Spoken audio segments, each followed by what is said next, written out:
Well, meanwhile, overseas, Iraqi forces are celebrating a major victory over ISIS after retaking Mosul, one of the terrorists' last and largest strongholds in Iraq. Meanwhile, U.S.-backed Syrian forces face a similar difficult and bloody battle in Raqqa, where we are told they have now gained control of more than half the old city there, in which, of course, was the de facto ISIS capital in Syria. So, what do these successes mean in the global fight against ISIS and radical Islamic terrorism in general? Ambassador Dennis Ross joins us. He is former special Middle East coordinator, Fox News foreign affairs analyst, and author of Doomed to Succeed, the U.S.-Israeli Relationship from Truman to Obama. Ambassador, good to see you.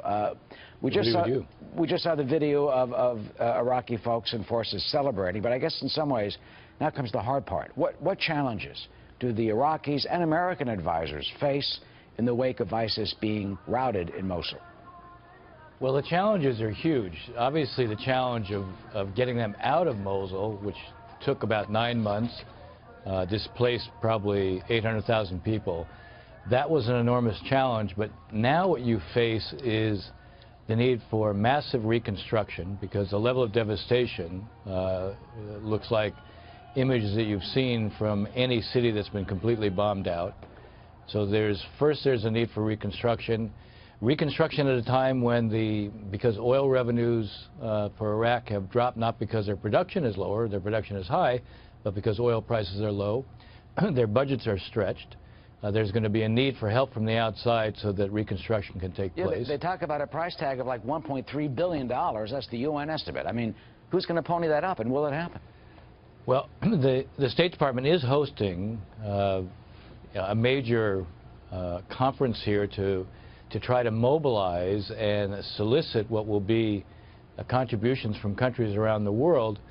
Yeah, I have to say, I don't have high expectations that that conference will necessarily produce not just pledges, but actions on those pledges that you'll be able to act on quickly. One of the things you need if you're going to, any of the people who've been displaced, they have to be able to return.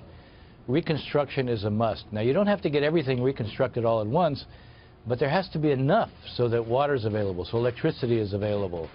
And then there has to be security. People have to feel safe enough to return to their houses. Do you think they will get to that point? Is that even possible after the destruction and devastation there? Well, I'm worried about it. I do think there's going to have to be some kind of American presence along with Iraqi military forces.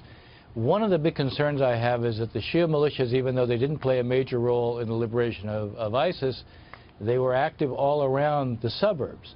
And every time we've seen the popular mobilization units, these are the Shia militias in particular, every time we've seen them active in an area that was formerly Sunni, we've seen them act in a way that basically creates deep suspicion and insecurity on the part of the Sunnis.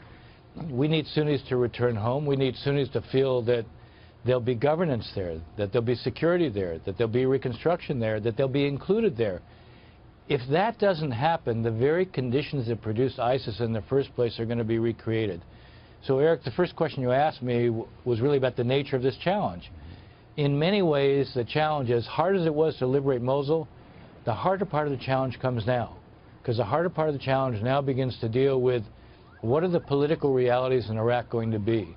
Are we going to see a kind of governance that allows for real coexistence between Shia and Sunni and Kurds, or are we going to see the kind of sectarian politics that have roiled Iraq and have made it difficult to produce the kind of governance that would have precluded the emergence of ISIS in the first place? And some of the history is not very encouraging on that score.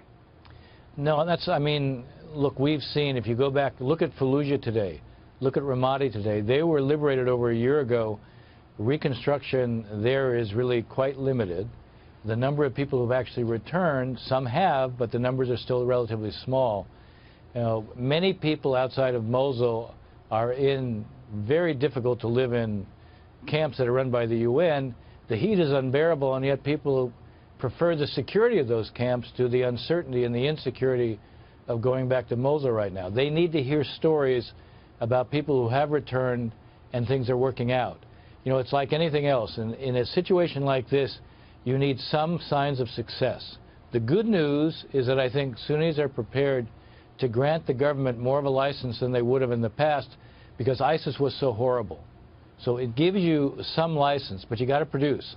And that's why I hope that the administration has not just a plan for reconstruction, security, governance and the like, but also has an immediate set of actions it can take with the Iraqis to show that in fact they're carrying out the plan, it's being implemented, and in fact we will see a change. And are you optimistic about that finally? I mean, are you confident that that will indeed happen, or it will be the status quo?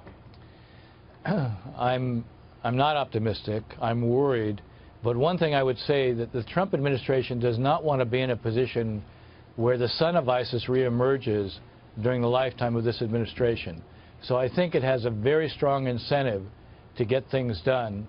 The conference that's being planned here for this coming week is a good first step if there's an action plan for what follows it. It can't just be you hold a conference and you hear a lot of good words. There has to be a plan for translating words into action, and the sooner we see that, the better for everybody. Well, the president is a builder, so we'll see if indeed there can be an action plan to prevent, as you call it, the son of ISIS. Ambassador Dennis Ross, always good to see you. Thank you for joining us. My pleasure.